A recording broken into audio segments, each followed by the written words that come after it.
ఈయన ఎదిరిస్తానంట. రాష్ట్రానికి ఆదాయాలు ఎలా వస్తాయి ఇలాంటి స్కాములు జరుగుతూ ఉంటే?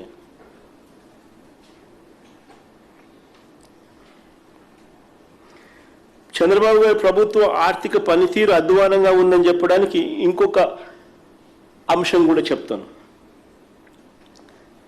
మామూలుగా మినిమం క్యాష్ బ్యాలెన్స్ అనేది ట్రెజరీలో ఉండాలి. ఆ మినిమం క్యాష్ బ్యాలెన్స్ అనేది ట్రెజరీలో లేకపోతే, కన్సాలిడేటెడ్ ఫండ్లో కన్నా లేకపోతే వెంటనే ఇట్ విల్ ట్రిగర్ ఎస్డిఎఫ్ అంటే స్పెషల్ డ్రాయింగ్ ఫెసిలిటీ. అంటే ఇవన్నీ కూడా రకరకాల వడ్డీలతో కూడిన ఇన్స్ట్రుమెంట్స్. రాష్ట్ర ప్రభుత్వ ఖజానాలో డబ్బులు ఎప్పుడైతే లేకుండా పోతాయో అప్పుడు ఇమీడియట్గా ఫస్ట్ ట్రిగర్ వడ్డీతో కూడిన స్పెషల్ డ్రాయింగ్ ఫెసిలిటీ ఎస్డిఎఫ్ అంటారు, అది ట్రిగర్ అవుతుంది. ఈ అమౌంట్ కూడా దాటిపోతే వడ్డీతో కూడిన WMA అంటే వేస్ అండ్ మీన్స్ అకౌంట్, అది ట్రిగర్ అవుతుంది. అది కూడా దాటిపోతే ఓడీలోకి వెళ్ళిపోతాం, ఓవర్ డ్రాఫ్ట్ ఫెసిలిటీ. ఇవన్నీ కూడా వడ్డీతో కూడిన ఇన్స్ట్రుమెంట్స్.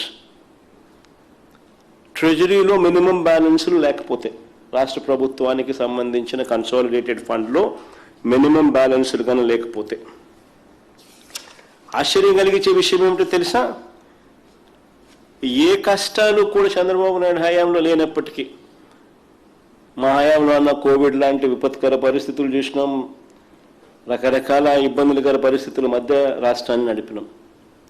కానీ చంద్రబాబు నాయుడు గారు ఏ కష్టాలు లేనప్పటికీ 2024-25లో మినిమం నగదు ట్రెజరీలో ఉన్న రోజులు ఎన్నో తెలుసా? కేవలం 8 రోజులు.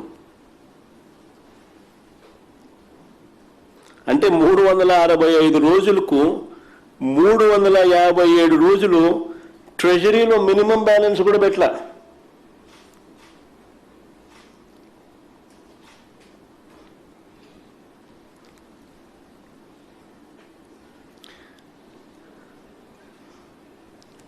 చంద్రబాబు నాయుడు గారు తాను చేస్తా ఉన్న పరిపాలనకు, ఆయన ఇస్తా ఉన్న బిల్డప్కు మధ్య తేడాను స్పష్టంగా చూపించే మరొక చిత్రపటం ఇది,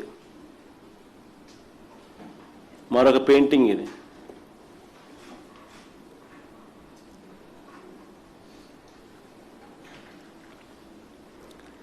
ఓవైపు మా మీద తప్పుడు ప్రచారాలు చేస్తాడు,